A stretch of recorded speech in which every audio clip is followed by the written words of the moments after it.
All right, so I suppose that we can go ahead and begin talking about some of our inspirations about what got us into creating steampunk themes, because we've been doing costumes of a bunch of different genres for many years now, from anime and sci-fi and so on and so forth.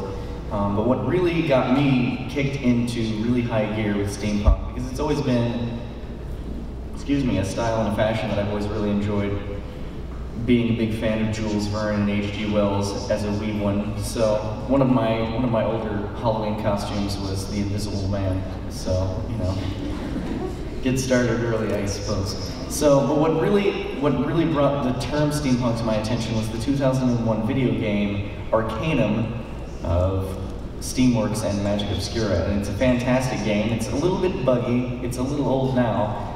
But it's a fantastic RPG, third-person isometric, and it can be turn-based or real-time depending on your play preference.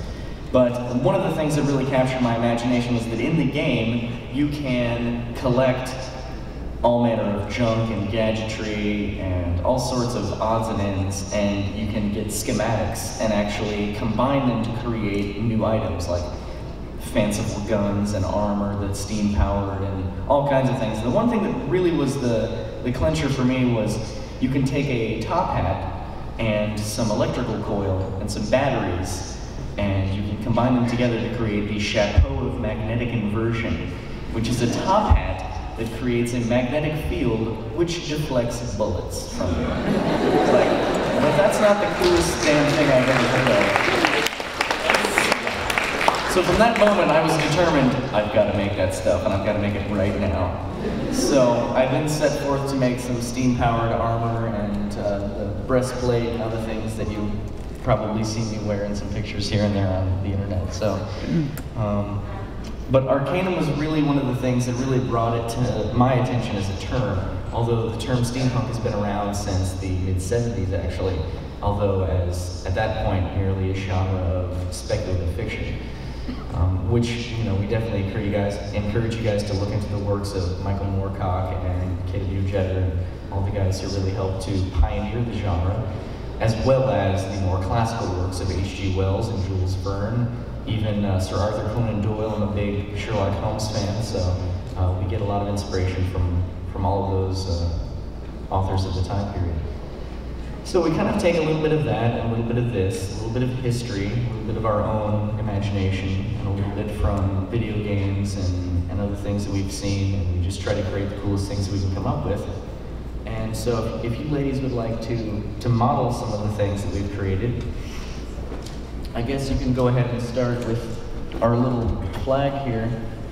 At the top of the flag is an antique lantern that I restored. One of my stranger hobbies is to buy old rusty antiques and strip them down, clean them, paint them up.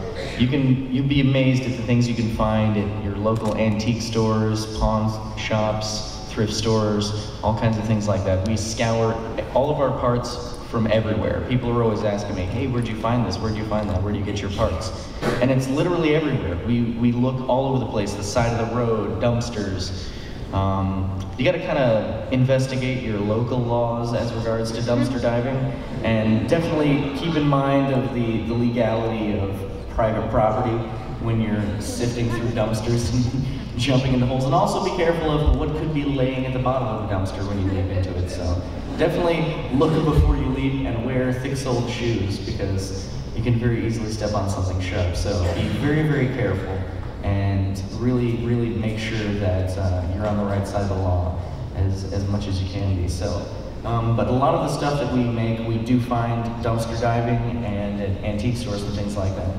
So you get yourself a bench grinder, which if you guys are not familiar with that sort of power tool, it's basically a motor with two discs on the other side that spin, and you can replace those discs with numerous different kinds of fashions. You can have stone grinding discs that most people use to sharpen axes or machetes or things like that. You know, anything you need to sharpen, really. And then you can get a steel brush wheel that you can put on the other side, and that's the setup that I prefer.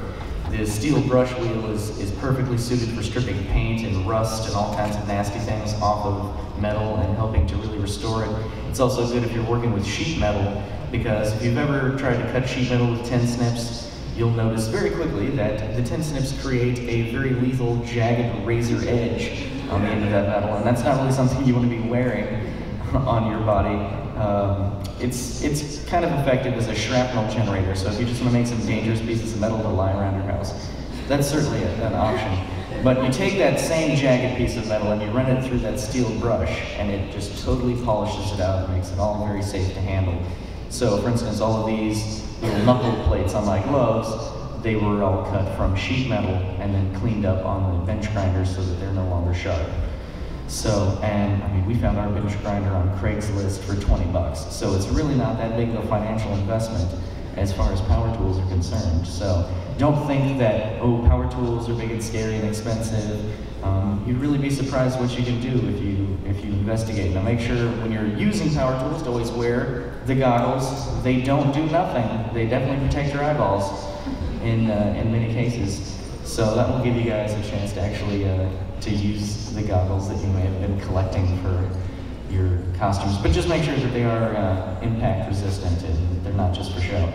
Because yeah, it's definitely important to use legitimate safety equipment. So power tools, always want to make sure you wear gloves and safety goggles and a breath mask if it's something that creates a lot of dust.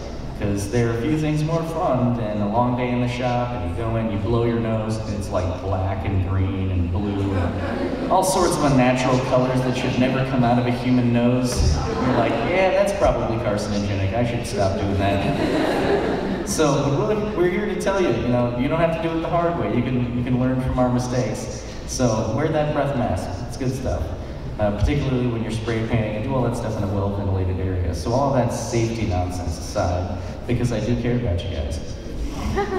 So yes, the lantern, which we restored, is one of the many antique pieces that I fixed up and repainted, and then you can repurpose them for your own delightful fashion accessories and adventure needs. So other than that, we've got right here,